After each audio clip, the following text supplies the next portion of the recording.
চোরাই পথে বিদেশি কাপড় আমদানি বন্ধে বাজেটে শুল্ক কমানোর সুপারিশ চট্টগ্রাম কাস্টমসের, রোধ করা যাবে রাজস্ব ফাঁকিও। সম্ভাবনা থাকা সত্ত্বেও অর্থনীতিতে বাড়ছে না পর্যটন খাতের অবদান, বাজেটে পর্যটন নীতি প্রণয়নের পরামর্শ বিশ্লেষকদের। বেতন বৈষম্য দূরীকরণ ও চাকরির নিরাপত্তা সহ বেশ কিছু দাবিতে মোবাইল অপারেটর কোম্পানি রবির কাস্টমার কেয়ার কর্মীদের বিক্ষোভ। এবং কয়েকদিনের বৃষ্টিতে লিচু ফেটে নষ্ট হওয়ায় ব্যবসায়ীদের মাথায় হাত, আমের জন্য আশীর্বাদ হলেও দুর্ভোগ ধান চাষিরা।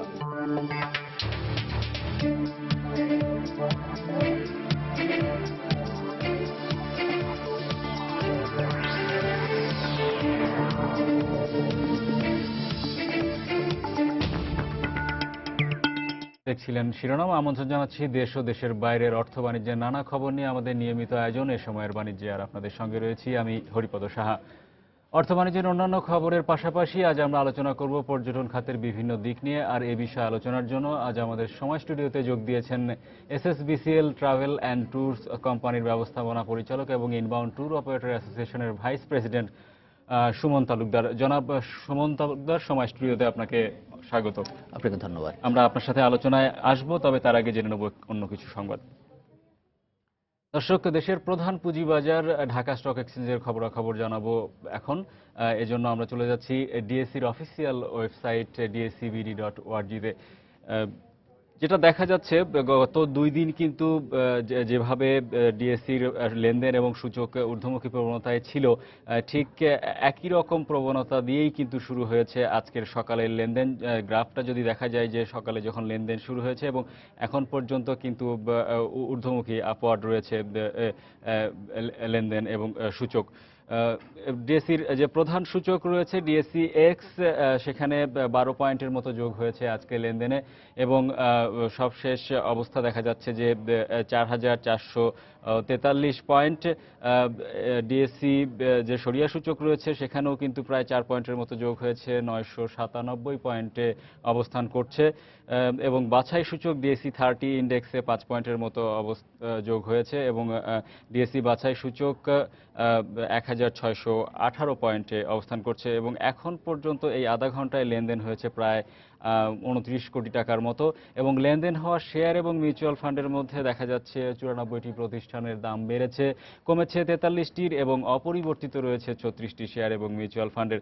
এবার যদি আমি একটু টপ 20 শেয়ারের দিকে যেতে থাকি, যে আজকে লেনদেনের দিক থেকে টপ 20তে কারা অবস্থান করে নিয়েছে, সেদিক থেকে দেখা যাচ্ছে যে সিমেন্ট খাতের একটি প্রতিষ্ঠান, গতকালকেও দেখা গিয়েছিল এই প্রতিষ্ঠানটি টপ 20তেই ছিল এবং আজকে 1 নম্বরে উঠে এসেছে লাফার্জ সুরমা সিমেন্ট।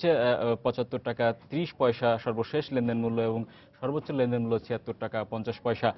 এবং আফতাব অটোমোবাইলস এটা অবস্থান করছে টপ 20-র 2 নম্বরে, 78 টাকা 70 পয়সা সর্বশেষ লেনদেন মূল্য। এবং ন্যাশনাল টিউবস, যেটা তাদের আজকে সর্বশেষ লেনদেন মূল্য 156 টাকা এবং সর্বোচ্চ লেনদেন মূল্য 157 টাকা 70 পয়সা এবং অবস্থান করছে টপ 20-র 3 নম্বরে। 4 নম্বরে উঠে এসেছে ফ্যামিলি টেক্সটাইল, বস্ত্র খাতের একটি প্রতিষ্ঠান, 25 টাকা 40 পয়সা দর নিয়ে এখন লেনদেন হচ্ছে এই মুহূর্তে সর্বশেষ।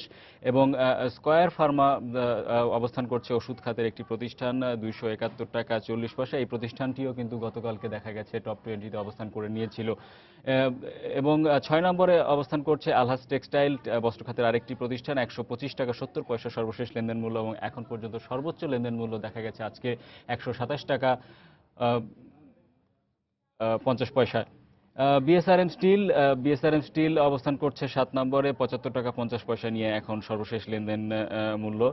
এবং অ্যাম্বি ফার্মা, ওষুধ খাতের আরেকটি প্রতিষ্ঠান, 321 টাকা 90 পয়সা নিয়ে লেনদেন হচ্ছে এই মুহূর্তে এবং উঠে এসেছে টপ 20-র 8 নম্বরে। উসমানিয়া গ্লাস অবস্থান করছে 9 নম্বরে, 153 টাকা 90 পয়সা নিয়ে এবং সর্বোচ্চ লেনদেন মূল্য উসমানিয়া গ্লাসে কিন্তু দেখা যাচ্ছে 156 টাকা পর্যন্ত উঠেছিল এবং 10 নম্বরে অবস্থান করছে হাউজিং খাতের একটি প্রতিষ্ঠান ইস্টার্ন হাউজিং লিমিটেড এবং সর্বশেষ লেনদেন মূল্য ইস্টার্ন হাউজিং এর 60 টাকা এবং 11 নম্বরে রয়েছে নাভানা সিএনজি, এম পেট্রোলিয়াম রয়েছে 12 নম্বরে, এসিআই রয়েছে 13 নম্বরে, টপ 20-র অ্যাপেক্স ফুড উঠে এসেছে টপ 20-র 14 নম্বরে, অলিম্পিক ফার্মা 234 টাকা 50 পয়সা নিয়ে অবস্থান করছে টপ 20-র 15 নম্বরে। কাশেম ড্রাইসেলস প্রতিষ্ঠান অবস্থান করছে 16 নম্বরে টপ 20-র এবং সর্বশেষ দাম হচ্ছে 39 এবং golden harvest agro industries limited অবস্থান করছে টপ 20-র 17। কনফিডেন্স সিমেন্ট রয়েছে সিমেন্ট খাতের আরেকটি প্রতিষ্ঠান 18 নম্বরে এবং বাংলাদেশ সাবমেরিন কেবল লিমিটেড 19 নম্বরে এবং ব্যাংক খাতের একটি প্রতিষ্ঠান এখন পর্যন্ত দেখা যাচ্ছে সেটা হচ্ছে সর্বশেষ অবস্থানে রয়েছে 20 নম্বরে টপ 20-র। এবং আরেকবার যদি আমি জানিয়ে দিতে চাচ্ছি আপনাদের সূচকের কি অবস্থা, সূচকটা কিছুটা এবার দেখা যাচ্ছে যে এই মুহূর্তে এসে নিম্ন যেভাবে উঠছিল ঠিক তার থেকে নিম্নমুখী প্রবণতায় চলে এসেছে এবং মাত্র 7 পয়েন্ট যোগ হয়ে ডিএসই এক্স সূচক এখন অবস্থান করছে 4438-এ। দর্শক, এই ছিল এখন পর্যন্ত দেশের প্রধান শেয়ার বাজার ডিএসইর সর্বশেষ অবস্থা। এবারে জানাবো বাজেট প্রসঙ্গ।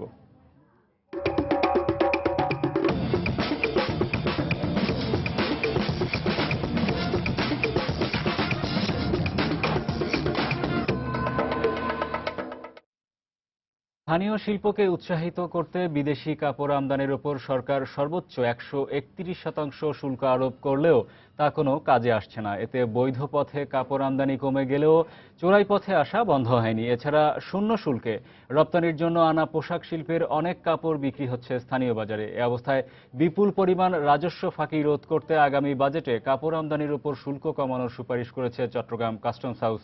বিস্তারিত জানাচ্ছেন হাজেরা শিউলি। চট্টগ্রাম কাস্টমস হাউসের হিসাবে ফেব্রুয়ারি পর্যন্ত চলতি অর্থ বছরের 8 মাসে চট্টগ্রাম বন্দর দিয়ে মাত্র 45 কোটি টাকার 2321 মেট্রিক টন কাপড় আমদানি হয়েছে। এর বিপরীতে রাজস্ব আয় হয়েছে 42 কোটি টাকা। ব্যবসায়ীরা জানান, শুল্ক বেশি হওয়ায় কাপড়ের চাহিদা মেটাতে চোরাই পথে বিদেশি কাপড় আমদানিতে ঝুঁকেছেন ব্যবসায়ীরা। গভর্নমেন্ট ট্যাক্স এত বেশি করেছে যার কারণে মানুষ নিরুৎসাহিত হচ্ছে। নিরুৎসাহিত হওয়ার কারণে ব্যবসায়ীরা তো আর বসে নেই, তারা চোরা পথের উপরে নির্ভরশীল হয়ে যাচ্ছে। কাস্টমস কর্মকর্তারা স্বীকার করেছেন, চোরাই পথের পাশাপাশি তৈরি পোশাক শিল্পের নামে বন্ডের আওতায় কাপড় এনে তা স্থানীয় বাজারে বিক্রি করে দিচ্ছে অনেকে। জাল জালিয়াতি করে রাজস্ব ফাঁকি দিয়ে বন্ডের আওতায় যে কিছু অসাধু ব্যবসায়ী কারণ কর্তৃক আমদানি যে প্রবণতা তা হ্রাস পাবে। কাস্টমস কর্মকর্তারা আশা করছেন, কাপড় আমদানির ওপর শুল্ক কমানো হলে রাজস্ব আয় যেমন বাড়বে তেমনি অনিয়ম জালিয়াতি বন্ধ হবে। কাপড়ের উপর যদি শুল্ক করের হার কমানো হয় তাহলে হয়তো কাপড় আমদানি খাতে যে পরিমাণ রাজস্ব আমরা এখন আদায় করছি এই রাজস্বের পরিমাণ বাড়ার সম্ভাবনা আছে। চলতি অর্থ বছরে শুল্ক ফাঁকি দিয়ে কাপড় আমদানির 37টি ঘটনায় 48 কোটি টাকা রাজস্ব ফাঁকি উদ্ঘাটন করেছে চট্টগ্রাম কাস্টমস। হাজেরা শিউলি, সময় সংবাদ, চট্টগ্রাম। বর্তমান বিশ্বে দ্রুত বিকাশমান শিল্পের মধ্যে পর্যটন অন্যতম। আর প্রাকৃতিক সৌন্দর্যের লীলাভূমি বাংলাদেশেও এখাতে অপার সম্ভাবনা রয়েছে বলে মনে করেন পর্যটন ব্যবসায়ীরা। তাই জিডিপিতে পর্যটন শিল্পের অবদান বাড়াতে বাজেটে অবকাঠামোগত উন্নয়ন আর উপযুক্ত পর্যটন নীতি প্রণয়নের পরামর্শ দিয়েছেন বিশ্লেষকরা। বিস্তারিত জানাচ্ছেন কামরুল সবুজ। বিশ্বের বৃহত্তম বদ্বীপ বাংলাদেশ, সবুজে ঢাকা আঁকাবাঁকা পাহাড় আর নীল জলে দিগন্ত ছোঁয়া অপার সৌন্দর্যের লীলাভূমি এই 56,000 বর্গমাইলের সবটুকুতেই মুগ্ধ দেশি বিদেশি ভ্রমণ পিপাসুরা। তবে অপরিমেয় সম্ভাবনা থাকা সত্ত্বেও পরিবেশ বান্ধব নীতিমালা আর বিদেশিদের জন্য বিশেষ এলাকা গড়ে না তোলায় দেশের অর্থনীতিতে আশানুরূপ ভূমিকা রাখতে পারছে না পর্যটন শিল্প। আমরা চাচ্ছি eco tourism, responsible tourism, sustainable tourism. শুধুমাত্র গভর্নমেন্ট যদি একটু দেখাশোনা করেন, গভর্নমেন্ট যদি পর্যটন একটু নজর দেন, প্রায়োরিটি লিস্টে রাখেন, একদিন কোনো এক সময় আরএনজির রেডিমেড গার্মেন্টসের শিল্পের সমপর্যায়ে না পৌঁছলেও কাছাকাছি পৌঁছে যাবে। বিশ্বের বিভিন্ন দেশ যখন পর্যটন খাত থেকে বিপুল অর্থ আয় করছে তখন কাঙ্ক্ষিত সাড়া পাচ্ছে না বাংলাদেশ। বিশ্ব ভ্রমণ ও পর্যটন কাউন্সিলের সমীক্ষায় দেখা যায় 2013 সালে জিডিপিতে পর্যটন শিল্পের অবদান যেখানে সিঙ্গাপুরে 75%, তাইওয়ান, হংকং, ফিলিপিন্সে 50%-এর বেশি, আর মালদ্বীপের অর্থনীতির প্রায় পুরোটাই আসে পর্যটন খাত থেকে।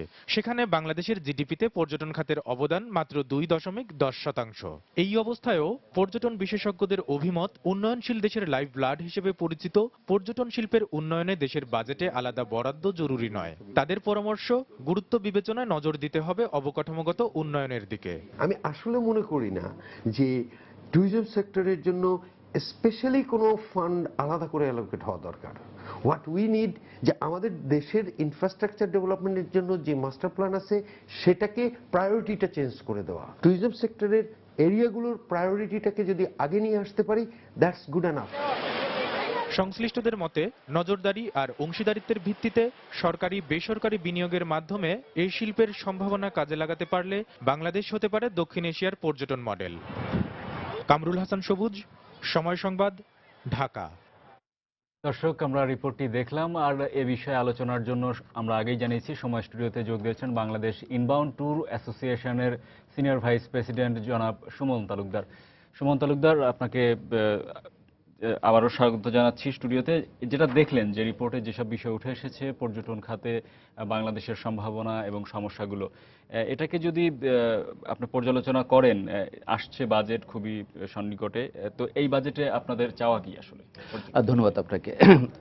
আসলে শুরুতেই আমি বলি যে পর্যটন শিল্প এটা কিন্তু একসময় শিল্প হিসাবে কিন্তু আপনার মানত না, কিন্তু এখন কিন্তু এটা শিল্প হিসাবে ডিক্লেয়ার করা হয়েছে। এবং আমাদের আশা যে এই বাজেটের বিষয়টা অ্যালোকেশনও থাকবে। আপনি জানেন যে সেক্টর আপনার ফরেন রেমিটেন্সের এত বিশাল অবদান রাখতে পারে, সেই সেক্টরও কিন্তু অবহেলিত ছিল। আমাদের অবকাঠামো তেমন ছিল না, সিকিউরিটি তেমন ছিল না। যে বিদেশি পর্যটক আসবে, যে দুইটা জিনিস দেখেই তারা কিন্তু আসে, যে যেখানে থাকবে সে সিকিউর কিনা, কোথায় যাবে। আমাদের কিন্তু এত নৈসর্গিক পরিবেশ বাংলাদেশে আছে, অলরেডি অনেক দেশেই নাই, কিন্তু তবু কিন্তু আমরা এই শিল্পে কিন্তু অনেক পিছনে। এখন এই শিল্প আগানোর জন্য যে আমরা অনেকবার কিন্তু গভর্নমেন্টের সাথে কথা বলেছি, এবং গভর্নমেন্টের তরফ থেকে কিন্তু একটা প্লাস পয়েন্ট কিন্তু যে এবার বাজেটে একটা অ্যালোকেশন আছে, আমি জানি না কতটুকু আছে, কিন্তু এটা কিন্তু একটা অবশ্যই শুভ লক্ষণ যে পর্যটন শিল্প। আরেকটা কথাও তো উঠে এসেছে যে বাজেটে আসলে আলাদাভাবে স্পেশাল কোনো বরাদ্দর প্রয়োজন এই খাতের জন্য নাই, যেটা দরকার হচ্ছে খুবই পলিসিগত সাপোর্ট এবং সরকারের কিছু দিক নির্দেশনা। ধন্যবাদ। পলিসিগত সাপোর্টের সাথে সাথে বাজেটে কিন্তু আমার মনে অ্যালোকেশনটা দরকার। আপনি দেখেন এদেশের যে এই শিল্পের যে বিকাশ হবে, আমাদের দেশে কিন্তু এখন পর্যন্ত এক্সপার্ট গাইড নাই। আমাদের দেশে এখন পর্যন্ত কিন্তু অবকাঠামো অতটা কিন্তু স্ট্রং না। একজন লোক বাংলাদেশে আসার পর যদি চিটাগাংয়ে যায়, কক্সবাজারে যেতে চায়, আপনি রাস্তাঘাটের অবস্থা দেখবেন অনেক জায়গায় ভালো, অনেক জায়গায় কিন্তু এখনো ওই রকম কিন্তু চমৎকার কিন্তু কমিউনিকেশন নাই। এর বাইরে যে এর থাকবে কোথায়, কি খাবে, এবং সে সিকিউর কিনা, সে যে জায়গা সে সিকিউর কিনা। এখন পলিসি তো অবশ্যই আমাদের দরকার। এই বাজেটের পলিসির জন্য যদি আমাদের অ্যালোকেশন না থাকে, সে শুধু পলিসি করে কিন্তু আমার মনে হয় কোনো লাভ। অনেক পলিসি কিন্তু বাংলাদেশে আছে, ইমপ্লিমেন্টেশন কতটুকু হচ্ছে, এবং ইমপ্লিমেন্টেশন করতে হলে কিন্তু সেখানে আপনার অবশ্যই বাজেটে একটা বিশাল অ্যালোকেশন দরকার।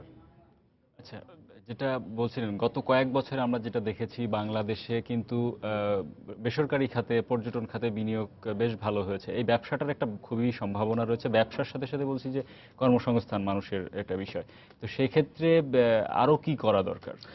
বেসিক্যালি আমি আরেকটু বাজেট প্রসঙ্গে ফেরত আসি। আপনি যদি আমাদের আশেপাশে নেইবার কান্ট্রিগুলো আপনি দেখেন, তাদের কিন্তু বাজেটে একটা বিশাল অ্যালোকেশন থাকে। আপনি ইন্ডিয়া দেখেন, মালদ্বীপ দেখেন, শ্রীলঙ্কা দেখেন, নেপাল দেখেন, জাস্ট আমাদের সাউথ এশিয়ান কান্ট্রিগুলো দেখেন, কিন্তু বিশাল একটা অ্যালোকেশন থাকে। যে অবকাঠামো ডেভেলপমেন্ট থেকে শুরু করে সিকিউরিটি, তারপর ব্র্যান্ডিংয়ের জন্য কিন্তু বিশাল একটা অ্যালোকেশন থাকে। এখন বাংলাদেশে যদি একটু স্পষ্ট করে বলেন কোন খাতের অবকাঠামো, মানে কি অবকাঠামো বলতে আসলে এখানে কি বোঝাচ্ছেন? পর্যটন খাতের অবকাঠামো আমরা যে রোডস অ্যান্ড হাইওয়ে, যে কমিউনিকেশন, যেটা আমরা বুঝবো, আপনি হোটেল, রিসোর্ট, মোটেল আমরা বুঝবো, এবং নতুন নতুন স্পট, যে এত সুন্দর সুন্দর স্পট আছে, সেখানে যাওয়ার কিন্তু অনেক সময় কিন্তু পর্যটক যেতে পারে না ঠিক মতন, তারা সিকিউর ফিল করে না। আপনি এই ব্যাপারগুলি কিন্তু অবশ্যই আমাদের মাথায় রাখা উচিত, যে শুধু আমার একটা চমৎকার স্পট আছে, আমি সেখানে যেতে পারছি না, আমি যদি যেতে না পারি, বা আমি এমন একটা জায়গায় আমরা রিসোর্ট তৈরি করলাম, কমিউনিকেশন নাই, কিন্তু কমিউনিকেশনের জন্য যিনি রিসোর্ট তৈরি করলেন উনি হয়তো ওই রাস্তাঘাট করতে পারবে না, যেন গভর্নমেন্ট দরকার, লোকাল গভর্নমেন্ট দরকার। তো এখানে কিন্তু একটা বিশাল ওই allocation রকম দরকার। কিছু করার প্রয়োজন আছে কিনা? বিশেষ পর্যটন অঞ্চল যেটা হচ্ছে যে সারা বাংলাদেশে তো অনেক স্পট রয়েছে, বিশেষ গুরুত্ব দিয়ে কিছু এলাকাকে ডেভেলপ করার। ধন্যবাদ, একটা চমৎকার কোশ্চেন করেছেন। সারা ওয়ার্ল্ডে যেখানে আপনি পর্যটনের বিকাশ ঘটেছে, আপনি দেখবেন যেটা আলাদা জোন হয়েছে। বিদেশি পর্যটকরা যেখানে যাবে তাদের মতো নির্বিঘ্নে তারা ঘুরবে, নির্বিঘ্নে বেড়াবে। কিন্তু বাংলাদেশে অনেক বছর যাবত আমরা এটা নিয়ে অনেক আলাপ করেছি, এটা নিয়ে অনেক রকম ডিসকাশন হয়েছে, কিন্তু আজ পর্যন্ত কিন্তু একটা বিশেষত্ব এলাকা, মানে পর্যটকদের জন্য বিশেষত্ব এলাকা আজ পর্যন্ত ডিক্লেয়ার হয়নি। আমরা আশা করব যে অচিরেই কিন্তু এরকম একটা এলাকা ডিক্লেয়ার হবে, যেখানে বিদেশি পর্যটক আসবে এবং তারা নির্বিঘ্নে সেখানে বেড়াতে পারবে। তো গত বাজেটেও কিন্তু দেখেছিলাম পর্যটন সংশ্লিষ্ট আপনাদের একটা দাবি ছিল যে পর্যটনের ভেহিকেলস, মানে যে গাড়িগুলো পর্যটন পরিবাহী বহনের জন্য গাড়ি, তারপরে বেশ কিছু যে বিষয়ে শুল্ক কর প্রত্যাহার চেয়েছিলেন আপনারা। আমরা এই বাজেটও আমাদের একই রকম দাবি আছে যে এই সেক্টর ডেভেলপমেন্টের জন্য আগেই বলেছি যে অনেকগুলো ব্যাপার আমাদের মাথায় রাখতে হবে। একজন ট্যুর অপারেটরস, সে যে বিদেশে যে অতিথিদের সার্ভিস দেবে, তার ভেহিকেল যদি না থাকে, এবং এখন একটা ভেহিকেল কিনতে হলে যে প্রাইসিং ট্যাক্স সহ আপনি জানেন সেটা অনেক, সেটা কিন্তু অনেকের পক্ষে কিন্তু দেওয়া সম্ভব না। অতএব যদি তারা যদি ট্যাক্স ফিরিয়ে গাড়ি ইম্পোর্ট করতে পারে বা ট্যাক্স হলিডের আওতায় তারা অনেক কিছু যদি তাদের সার্ভিসটা ফেলতে পারে, সে কিন্তু অবশ্যই এই শিল্পটা বিশালভাবে একটা বিকাশ বাংলাদেশে হওয়া সম্ভব। এবং সেটা আমরা বলেছি, এবং আমাদের আশা যে এই বাজেটে সেক্ষেত্রে অবশ্যই গভর্নমেন্টের সংশ্লিষ্ট ডিপার্টমেন্ট তারা নজর দিবেন। আপনি তো আপনারা অর্থমন্ত্রীর সাথে দেখা করেছিলেন, তো সেখানে কেমন সাড়া পেয়েছেন? আমরা অবশ্যই ভালো সাড়া পেয়েছি, এবং আমরা ওনার কাছে যেটা ভালোভাবে জানতে পেরেছি যে প্রাইম মিনিস্টার কিন্তু পর্যটন শিল্প বিকাশের জন্য বিশেষভাবে আগ্রহী, যেটা কিন্তু আমাদের সবার জন্য প্লাস পয়েন্ট, যারা এই ব্যবসার সাথে সংশ্লিষ্ট এবং যারা বাংলাদেশকে নিয়ে আমরা ভাবি যে আমরা আমাদের ইকোনমি ব্যাকবোন যথেষ্ট স্ট্রং করতে চাই, ফরেন রেমিটেন্স বাড়াতে চাই, তাদের জন্য অবশ্যই এটা প্লাস পয়েন্ট। আগে যে পর্যটন খাতের ব্র্যান্ডিংটা, তো ব্র্যান্ডিং খুবই একটা বড় ইস্যু। ব্র্যান্ডিং অনেক বিনিয়োগের বিষয়। ইন্টারন্যাশনাল প্ল্যাটফর্মে যদি ব্র্যান্ডিং করতে চান, সেক্ষেত্রে আসলে সরকার কিভাবে হেল্প করতে পারে? ধন্যবাদ আপনাকে। আমি শুরুতে বলেছিলাম যে আসলে বাজেট অ্যালোকেশন কেন দরকার। আমরা যখন কিছুদিন আগে বাংলাদেশ ট্যুরিজম বোর্ড, জানেন ট্যুরিজম বোর্ড কিন্তু বাংলাদেশের পর্যটনকে বিকাশের জন্য মানে একটা সমন্বিত প্রচেষ্টা, হ্যাঁ, বাংলাদেশ গভর্নমেন্টের ইনিশিয়েটিভ, যে গভর্নমেন্ট চাচ্ছে পর্যটনের বিকাশ হোক। তো ট্যুরিজম বোর্ডে আমাদের মিটিংয়ে আমরা কিন্তু বললাম যে আসলে বাংলাদেশকে ইন্টারন্যাশনাল মার্কেট কীভাবে ব্র্যান্ডিং করা যায়। আমাদের একটা প্রপোজাল আমাদের ছিল যে বিবিসি, সিএনএনে বিজ্ঞাপন করা যায়, একইভাবে যেভাবে বিজ্ঞাপনটা করছে মালয়েশিয়া, ট্রুলি মালয়েশিয়া, আমরা কিন্তু বাংলাদেশকে একভাবে ব্র্যান্ডিং করতে পারি। এবং শুধু যে বিজ্ঞাপনে ব্র্যান্ডিং হয় তা কিন্তু না, আমাদের একটা চমৎকার নেটওয়ার্ক ইন্টারন্যাশনাল নেটওয়ার্ক দরকার, আর কানেক্টিভিটি বাড়ানো দরকার। সেটা আমাদের অ্যাম্বাসিগুলো করতে পারে, বা আমাদের বিজনেসম্যান যারা বিদেশে যায় তারা কিন্তু এটা চমৎকার কানেক্টিভিটি করতে পারি। আমি এটা এক্সাম্পল দিতে পারি, আমরা নিজেরা যে আমরা বিশেষ করে আমাদের কোম্পানি ব্রিটিশ পার্লামেন্টে আমরা 5টা প্রোগ্রাম স্পন্সর করেছি শুধু বাংলাদেশকে ব্র্যান্ডিং করার জন্য, পর্যটন শিল্প বিকাশের জন্য এবং বাংলাদেশকে ব্র্যান্ডিং করার জন্য কিন্তু আমরা সেখানে প্রোগ্রাম স্পন্সর করেছি। সেটা সুনির্দিষ্ট কোনো সুপারিশ ছিল আপনাদের, পরামর্শ ছিল যে দেশের বাইরে যে দূতাবাসগুলো রয়েছে বাংলাদেশের, তারা কিভাবে আসলে ব্র্যান্ডিংটা করবে? অনেক সময় তো সরকারি তাদের কনসেপ্টের একটু আছে। হ্যাঁ, এবং গভর্নমেন্ট তরফ থেকে যেহেতু আমি বলেছি যেটা অ্যাটেনশনে এসছে, এবং অ্যাটেনশনে আসার কারণেই কিন্তু আমাদের দূতাবাস যারা আছে, দূতাবাসে যে কর্মকর্তা আছে, তারা কিন্তু চমৎকারভাবে ওখানে ব্র্যান্ডিং করতে পারে ওই দেশগুলিতে। অনেক সময় দেখা যায় যে যারা বাংলাদেশে ট্রাভেল করতে চায় তারা কিন্তু দূতাবাসে যায়, কিন্তু অনেক সময় কিন্তু ইনফরমেশন পেত না। এখন আশা করি যে তারা প্রপারলি ইনফরমেশন পাবে এবং তাদের মাধ্যমে কিন্তু কানেক্টিভিটিটা বাড়বে। একজন পর্যটক যদি বাংলাদেশে আসে, সে যদি মানে সুন্দর করে সব কিছু দেখে সে যদি তার দেশে ব্যাক করে, সে কিন্তু এটাকে একটা পজিটিভ ওয়েতে কানেক্টিভিটি বাড়াবে। এটা কিন্তু চমৎকার ব্র্যান্ডিং। তো আমাদের দূতাবাসগুলি কিন্তু একটা বিশাল ভূমিকা রাখতে পারে, এবং আমাদের বাংলাদেশি যারা বিদেশে অবস্থান করছে, বিভিন্ন দেশে যেন ভালো ভালো অবস্থানে তারা আছেন, তাদের মাধ্যমে কিন্তু আমরা আমাদের পর্যটন শিল্পকে ব্র্যান্ডিং করতে পারি। আচ্ছা, এটা তো গেল বিদেশি পর্যটকদের বিষয়। আমাদের অভ্যন্তরীণ মার্কেটে যে পর্যটক রয়েছে, সেই পর্যটকদের ট্যুরিজমের ক্ষেত্রে আসলে কি সমস্যাগুলো বিরাজ করছে? আসলে এখানে আমি বলবো যে আমাদের চমৎকার জায়গা আছে দেখার, কিন্তু আসলে আমরা কিন্তু সঠিকভাবে মানুষজন সেগুলো জানে না। আমাদের পাশের দেশের যদি এক্সাম্পল টানি, ইন্ডিয়াতে লোকজন কিন্তু দেখবেন সে যত ছোট চাকরি করুক না কেন এক স্টেট থেকে অন্য স্টেটে কিন্তু বেড়াতে যায়, বছর একটা টাইম কিন্তু সে বেঁধেই রাখে যে এই সময় বেড়াতে যাব।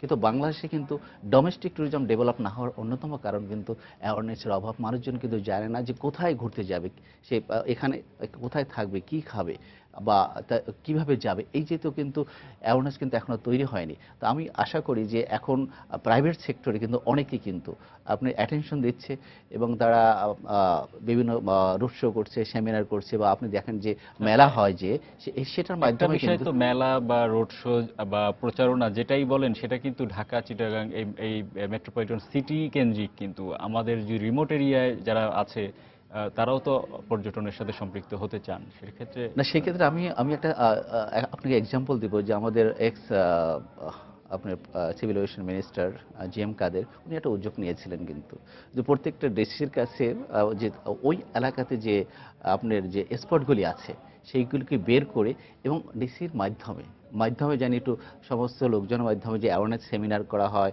বা প্রচারপত্র বিলি করা হয় যে এখানে বাংলাদেশের সৌন্দর্য আছে, স্পট আছে, যে তারা এই এলাকায় যেতে পারে। সেখানে গভর্নমেন্টের অবশ্যই একটা পৃষ্ঠপোষকের দরকার।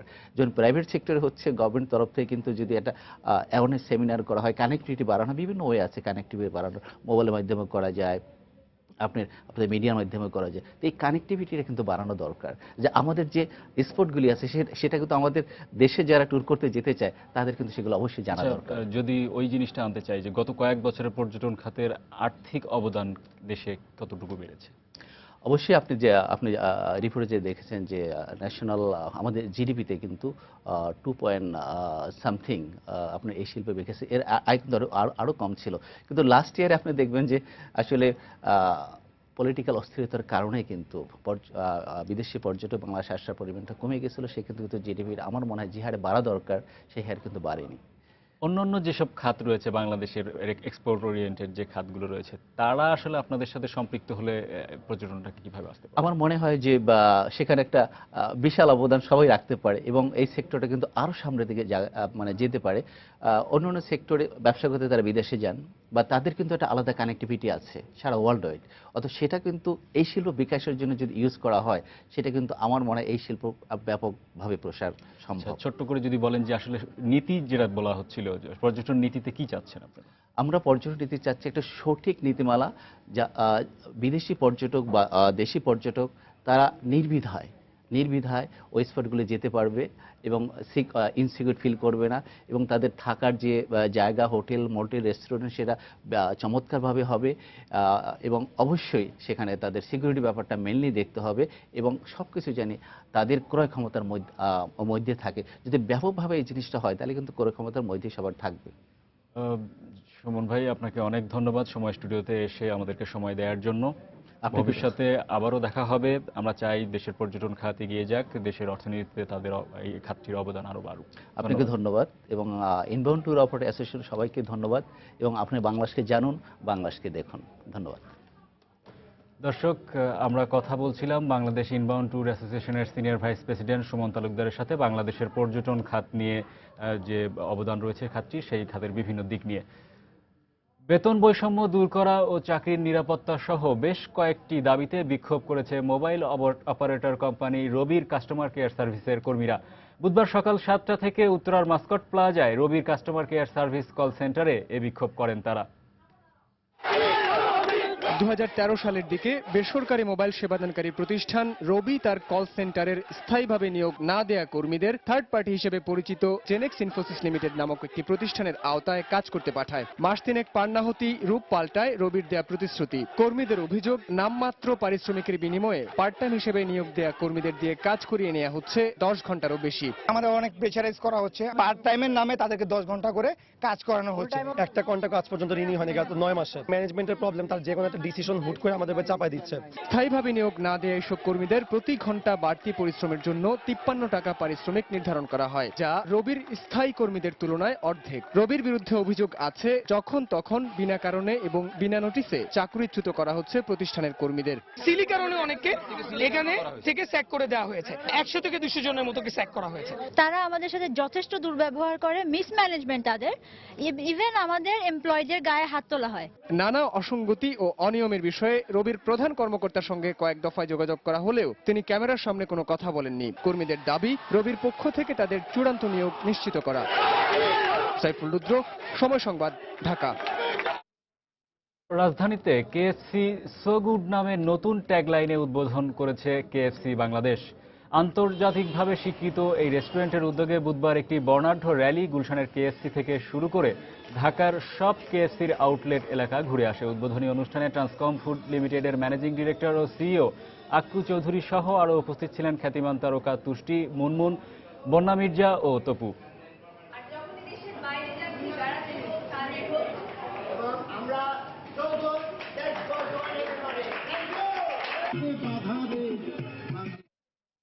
বাংলাদেশে লাক্সের 50 বছর পূর্তির জাঁকজমকপূর্ণ অনুষ্ঠানের মধ্য দিয়ে শেষ হলো লাক্স চ্যানেল আই সুপারস্টার 2014 এর রেজিস্ট্রেশন। অন্য সব বছরের মতো এবারের আয়োজনও ব্যাপক সাড়া লক্ষ্য করা যায় এবং ইতিমধ্যে রেজিস্ট্রেশন করেছে হাজার হাজার তরুণী। অংশগ্রহণকারীদের বাছাই প্রক্রিয়ার মাধ্যমে পরবর্তী পর্বে উত্তীর্ণ করা হবে। সাবেক লাক্স তারকারা বিশেষ আয়োজনে উপস্থিত থেকে অংশগ্রহণকারীদের অনুপ্রাণিত করেন।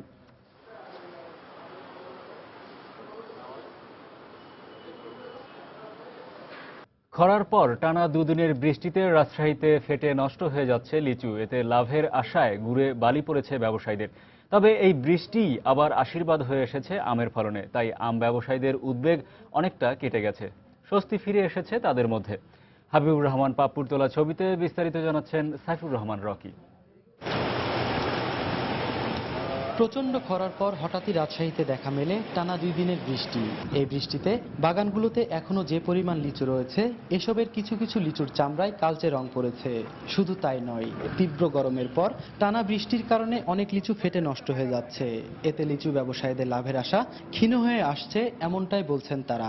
হঠাৎ করে বৃষ্টির কারণে গরম ছিল, গরম থেকে বৃষ্টির কারণে কিছু লিচু ফেটে গেছে। প্রত্যেকটা লিচু তো এখন পোকা হবে, চামড়া পুড়ে গেছে। যেরকম ছিল খুব ভালো ছিল, বৃষ্টি এখন এই বুঠাটা পোকা হবে, ফাটান ধরেছে, রোদ এখন পড়লে আরো ক্ষতি বেশি হবে। তবে এই বৃষ্টিতে আকার, রং ও সাইজ বাড়বে আমের, তাই আম ব্যবসায়ীদের মন রয়েছে অনেকটাই ফুরফুরে। বৃষ্টিতে রংটা ভালো হবে এবং সাইজটা ভালো হবে। বৃষ্টিতে 1 নম্বর কথা হচ্ছে আমের কালারটা ভালো আসলো, তারপরে আপনার ওই আমের সাইজটা বড় হবে। সাইজটা বড় হলে, কালারটা ভালো হলে তখন আমটা ভাঙলে দাম ভালো পাওয়া যাবে। এদিকে এই বৃষ্টি আমের স্বাভাবিক বাড়ার জন্য উপকারী হলেও ফেটে যাওয়া লিচুতে আপাতত কোনো কীটনাশক বা ছত্রাকনাশক প্রয়োগের দরকার নেই বলে জানালেন এই ফল গবেষক। যদি কোনো কৃষক ভাই আগের থেকে সেচ না দিয়ে থাকেন, তাহলে হঠাৎ করে এই খরার পরে হয়তো বৃষ্টির পানিতে 2-4টা লিচু ফেটে যেতে পারে, কিন্তু তার জন্য কোনো ছত্রাকনাশক বা কোনো কিছু দেওয়ার প্রয়োজন নাই। যে খরা এবং গরম ছিল, এই ফোর্স রাইপেনিংটা বৃষ্টির কারণে রোধ হবে আর কি, রোধ হবে। সেক্ষেত্রে ভালো, ধীরে ধীরে পাকবে এবং আমগুলো খেতেও ভালো লাগবে। আর মাত্র 2 সপ্তাহের মধ্যে বাজারে উঠতে শুরু করবে ল্যাংড়া, গোপালভোগ, হিরসাপাতির মতো এ অঞ্চলের বিখ্যাত ও সুস্বাদু আম। সাইফুর রহমান রকি, সময় সংবাদ, রাজশাহী। এদিকে স্বস্তির বৃষ্টি দিনাজপুরের কৃষকদের জন্য নিয়ে এসেছে অশান্তি। বৃষ্টির কারণে ক্ষেতের পাকা ধান মাটিতে হেলে পড়ায় দুর্ভোগে পড়েছেন চাষিরা। পাশাপাশি এই বৃষ্টিতে নতুন করে বিপাকে পড়েছেন লিচুর বাগান মালিক ও ব্যবসায়ীরা। এ পরিস্থিতিতে মাঠ থেকে ধান কেটে ওঠানো যাচ্ছে না, আর নষ্ট হয়ে যাচ্ছে লিচু। জেলা প্রতিনিধি গোলাম নবী দুলালের পাঠানো তথ্য ও ছবি নিয়ে দেখুন ডেস্ক রিপোর্ট। দিনাজপুরে এখন বোরো ধান কাটা আর মাড়াইয়ের মৌসুম। ধান পাকলেও হঠাৎই অঝোরে বৃষ্টি দুর্ভোগে ফেলে দিয়েছে কৃষকদের। বৃষ্টির কারণে অনেক উপজেলায় পাকা ধানের শীষ মাটিতে হেলে পড়েছে। এ সময় মজুর না পাওয়ায় কাটা যাচ্ছে না ধান, বিক্রি হচ্ছে না বাজারে। অসময় বৃষ্টি হয়ে আমাদের ধান সব ফেলাই দিছে, লোকজন নাই, বৃষ্টির কারণে লোকজন পাচ্ছি না, ধান আমরা উঠাইতে পারতেছি না। আকাশে মেঘলা, মজুরি দিক দিয়েও পয়সা বেশি লাগতেছে, আর বিক্রি করতে গেলে দাম কম হচ্ছে। কাঁচা ধান কেউ নিতে চাচ্ছে না, যে ধান এগুলো আমরা কি করব। একই সমস্যায় পড়েছেন লিচু বাগানের মালিক ও ব্যবসায়ীরা। 3 দিন ধরে চলা পরিবহন ধর্মঘট প্রত্যাহার হলেও এখন বাধা হয়ে দাঁড়িয়েছে বৃষ্টি। কারণ ভেজা লিচু কয়েক ঘন্টার মধ্যেই পচন ধরে, আর তাই ঢাকা সহ অন্যান্য জেলায় লিচু নিতে গেলে পচন ধরতে পারে, এই আশঙ্কায় আগ্রহ হারাচ্ছেন পাইকারি ক্রেতারা। মঙ্গলবার বোম্বাই এবং মাদ্রাজি লিচু 250 টাকায় বিক্রি হলেও বুধবার তা বিক্রি হয়েছে মাত্র 150 টাকায়। আর চায়না থ্রি প্রতি হাজার বিক্রি হচ্ছে মাত্র 5000 টাকায়। এখন বৃষ্টি বাদল হচ্ছে, নিচুটা গোড়া পচে যাচ্ছে, খুলি খুলি পড়ছে। পানিগুলো আসে, সিঙ্গাতে দাম কম বলতেছে, আমরা এই মাল অর্ধেক দামে বিক্রি করতে পারি না। বৃষ্টির কারণে নষ্ট হয়ে যাচ্ছে, এখন কম বেশি করে কাঁচামাল বেচতে হবে। কৃষি বিভাগের মতে দিনাজপুর জেলায় 1,75,852 হেক্টর জমিতে বোরো আবাদ হয়েছে, আর উৎপাদনের লক্ষ্যমাত্রা 6,90,523 মেট্রিক টন। আর 2,500 হেক্টর জমিতে লিচু উৎপাদনের লক্ষ্যমাত্রা নির্ধারণ করা হয়েছে 10,000 মেট্রিক টন। সময় সংবাদ, দিনাজপুর। বাংলাদেশের তথ্য প্রযুক্তির অগ্রগতিকে বিশ্ব দরবারে পরিচিত করতে ডিজিটাল ওয়ার্ল্ড 2014 আয়োজন করতে যাচ্ছে বাংলাদেশ। আগামী 4 থেকে 7 জুন রাজধানীর বঙ্গবন্ধু আন্তর্জাতিক সম্মেলন কেন্দ্রে তথ্য প্রযুক্তির এই মেলা অনুষ্ঠিত হবে। তথ্য ও প্রযুক্তি মন্ত্রণালয় এবং Bangladesh association for software and information services basis যৌথ উদ্যোগে এ মেলা আয়োজন করবে। বুধবার অর্থ মন্ত্রণালয়ে আইসিটি বিষয়ক উপদেষ্টা কমিটির সভায় এ তথ্য জানানো হয়। এ সময় আইসিটি খাতে বাংলাদেশের সম্ভাবনা ও প্রয়োজনীয়তা তুলে ধরা হয়। প্রযুক্তি খাতে বিশ্ব দরবারে বাংলাদেশের ব্র্যান্ডিং করতে গণমাধ্যমেরও সহযোগিতা চাওয়া হয়। এই সময়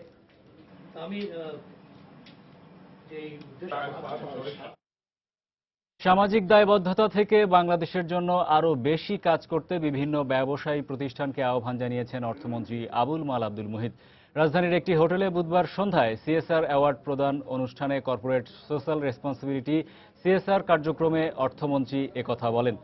দেশে সিএসআর কার্যক্রমে বিশেষ অবদান রাখায় এবার ৫ম Standard Chartered financial corporate social responsibility award পেয়েছে গ্রামীণ ফোন, ডিএসআরএম গ্রুপ এবং গ্রুপ অফ কোম্পানিজ এবং ইউনিলিভার বাংলাদেশ। বিজয়ী প্রতিষ্ঠানের প্রতিনিধিদের হাতে পুরস্কার তুলে দেন অনুষ্ঠানের প্রধান অতিথি অর্থমন্ত্রী আবুল মাল আব্দুল মুহিত ও বাংলাদেশ ব্যাংকের গভর্নর ডক্টর আতিউর রহমান। এবার দেশের বাইরের অর্থ বাণিজ্যের খবর। কিউবার প্রবৃদ্ধি বাড়ানোর উদ্যোগের প্রশংসা করেছেন যুক্তরাষ্ট্রের চেম্বার অব কমার্সের প্রেসিডেন্ট থমাস দোনাহো। কিউবা সফরে যেয়ে বার্তা সংস্থা রয়টার্সকে দেয়া সাক্ষাৎকারে তিনি বলেন, বর্তমান প্রেসিডেন্ট রাউল ক্যাস্ট্রো ক্ষমতায় আসার পর দেশটিতে বিনিয়োগের পরিবেশ ফিরে এসেছে।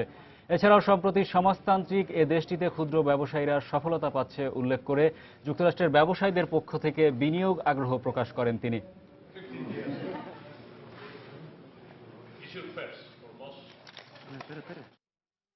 ব্যাংকিং পুনর্গঠন কার্যক্রম ইউরোপীয় ইউনিয়নের দেশগুলোর অর্থনীতিতে কোনো উন্নয়নশীল ভূমিকা রাখতে পারেনি বলে মন্তব্য করেছেন আন্তর্জাতিক মুদ্রা তহবিল আইএমএফ এর ব্যবস্থাপনা পরিচালক ক্রিস্টিন লাগার্দ। সম্প্রতি সংবাদ মাধ্যমকে দেয়া এক সাক্ষাৎকারে তিনি আরও বলেন, শিল্প খাতের উন্নয়নে ধীরগতি ও জটিলতার কারণেই ইউরোপীয় ইউনিয়নের অর্থনীতি শক্তিশালী অবস্থানে যেতে পারছে না।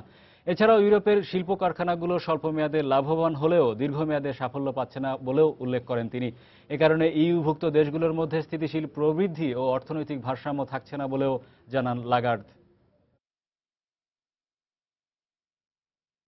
বৈরী আবহাওয়া, জ্বালানি তেলের ঊর্ধ্বমুখী দাম আর তার উপর সরকারের ভর্তুকির অভাব, সব মিলিয়ে দুরবস্থায় দিন কাটছে ইরাকের গম চাষিদের।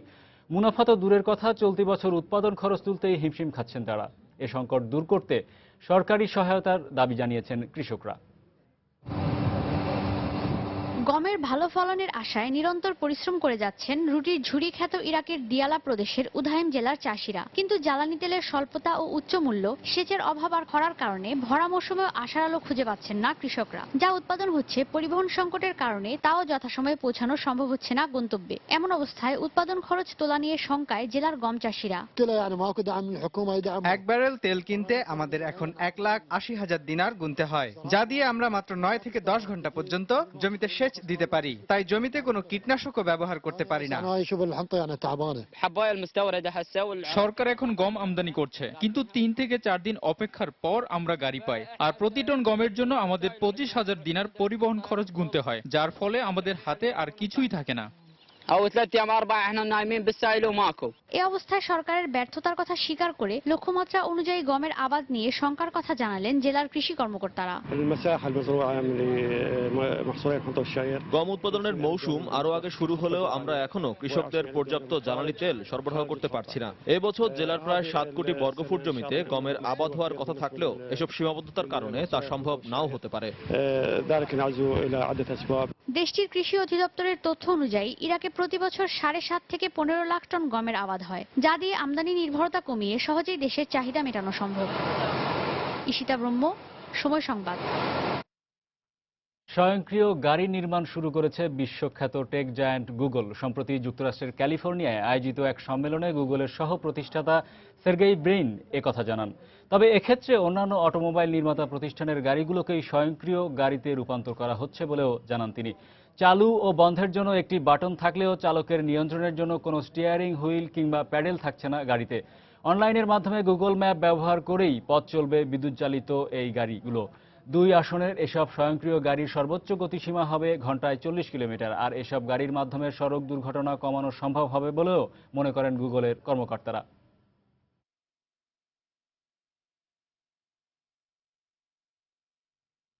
আবারও জানিয়ে দিচ্ছি এ সময়ের বাণিজ্যের শিরোনামগুলো। চোরাই পথে বিদেশি কাপড় আমদানি বন্ধে বাজেটের শুল্ক কমানোর সুপারিশ চট্টগ্রাম কাস্টমসের, রোধ করা যাবে রাজস্ব ফাঁকিও। সম্ভাবনা থাকা সত্ত্বেও অর্থনীতিতে বাড়ছে না পর্যটন খাতের অবদান, বাজেটে পর্যটন নীতি প্রণয়নের পরামর্শ বিশ্লেষকদের। বেতন বৈষম্য দূরীকরণ ও চাকরির নিরাপত্তা সহ বেশ কিছু দাবিতে মোবাইল অপারেটর কোম্পানি রবির কাস্টমার কেয়ার কর্মীদের বিক্ষোভ। এবং কয়েকদিনের বৃষ্টিতে লিচু ফেটে নষ্ট হয়, ব্যবসায়ীদের মাথায় হাত। আমের জন্য আশীর্বাদ হলেও দুর্ভোগে ধান চাষিরা।